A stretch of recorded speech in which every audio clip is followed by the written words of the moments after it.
ሰላም ሰላም ውድ ከዕለታት አንድ ቀን ቻናል ተከታታዮቼ እንዴት ናችሁልኝ? ሁሉ አማን? እኔ በጣም ደህና ነኝ። ከሰሞኑ ከአንድ ወዳጄ ጋር የውይይት ርዕስ አንስተን በምንነጋገርበት ጊዜ ፍቅር ላንቺ ምንድነው ብሎ ጠይቆኝ ነበረ። ስለሱ እያሰብኩኝ ነበር። በወቅቱ እንደዚህ ነው ብዬ ልነግረው ባልችልም ከዛ በኋላ ብዙ ነገሮችን እያሰብኩ ነበር። እስቲ ይህንን ሐሳቤን ለእናንተ ላካፈል። ፍቅር ለእናንተ ግን ምንድነው? ፍቅር ለኔ ከማውቃቸውም ነገሮችም ሆነ ካየኋቸውም ነገሮች አንጻር የምረዳው ልክ ፍቅር ግን ልንሰጠው የምንችለው ማንኛውም ነገር አይደለም። ፍቅር ራሱ ሌሎች ነገሮች እንድንሰጥ የሚያስችለን ከፍተኛ ግፊት እንደሆነ አምናለሁ። ጥንካሬን፣ ኃይልን፣ ነፃነትን እና ሰላምን ለሌሎች እንድንሰጥ የሚረዳን ጉልበት እንደሆነ አውቃለሁ። ከዚህ ሀሳብ በመነሳት ፍቅር ውጤት ሳይሆን መንስኤ፣ ወራጅ ሳይሆን ምንጭ ነው ማለትም እችላለሁ። ታዲያ እንደሱ ማገላለጽ ከሆነ ከፍቅር የተነሳ የማንሰጥ ከሆነ ከፍቅር የተነሳ ፍቅርም የማንል ከሆነ ከፍቅር የተነሳ የማንራራ ከሆነ ከፍቅርም የተነሳ ለእውነት የማንኖር ከሆነ በእኛ ያለው የፍቅር ኃይል ተዳክሟል ወይም አልያም ሞቷል ማለት ነው። በህይወት ውስጥ እጅግ የከበረውና ቀዳሚው ነገር ሌላውን ማፍቀር ነው። ከመፈቀር ማፍቀር ይሻላል ብዬ አምናለሁ። በምንፈቀርበት ጊዜ ነፃነት ላይ ይሰማን ይችላል። አፍቃሪ ስንሆን ግን ሁሉ ነገራችን ከኛ የሚወጣ ስለሆነ ሰላም አለው። በማስከተልም በህይወት ውስጥ እጅግ የከበረው ነገር ለሌላው መፈቀር ነው።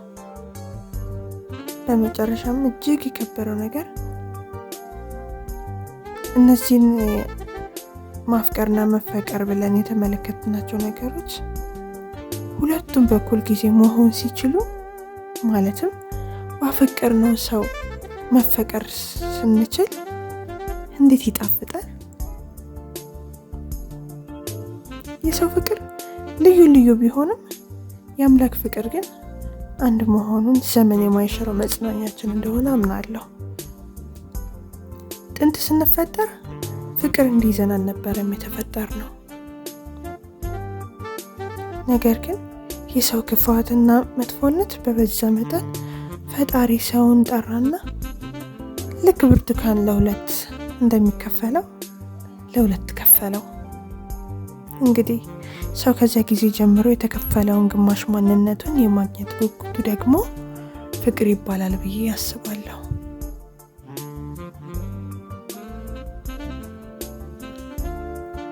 ያው ብዙ ጊዜ ሲወራ እንደምሰማው ከሆነ በፍቅር በኩል ሴት ከወንዱ ብልህ ነች ይላሉ። እንዴት እንደሆነ አይገባኝም። ግን እንደማስበው ከሆነ የሴት ፍቅር እንዲያውም ከስጋዊ ፍላጎቷ ይልቅ በርህራሄና በደግነት ይበልጥ ደግሞ ወደ እናትነት የሚያደላ ሲሆን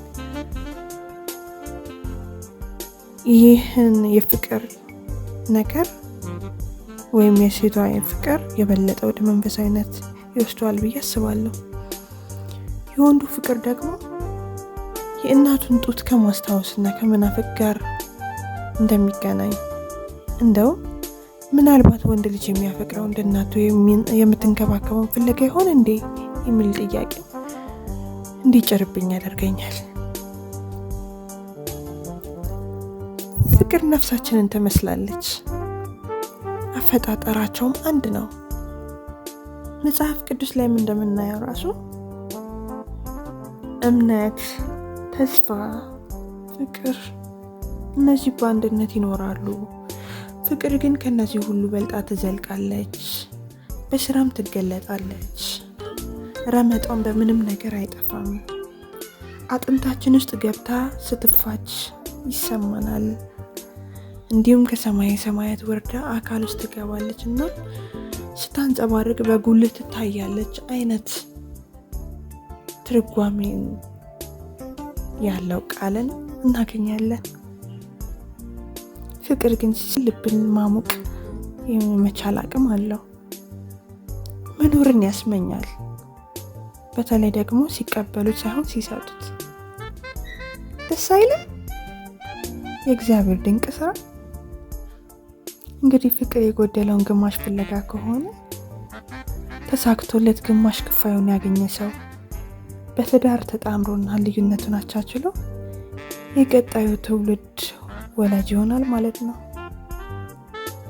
ስለዚህም ያንን ቀጣዩን ትውልድ ለማፍራት አፍቃሪ ትውልድ ሊኖር ግድ ይላል ብዬ አስባለሁ። አሁንም ድረስ ፍቅር በህይወት አለች፣ በእግሯ ትሄዳለች ብዬ አምናለሁ። ፍልስፍናም ከሆነ እፈላሰፋለሁ።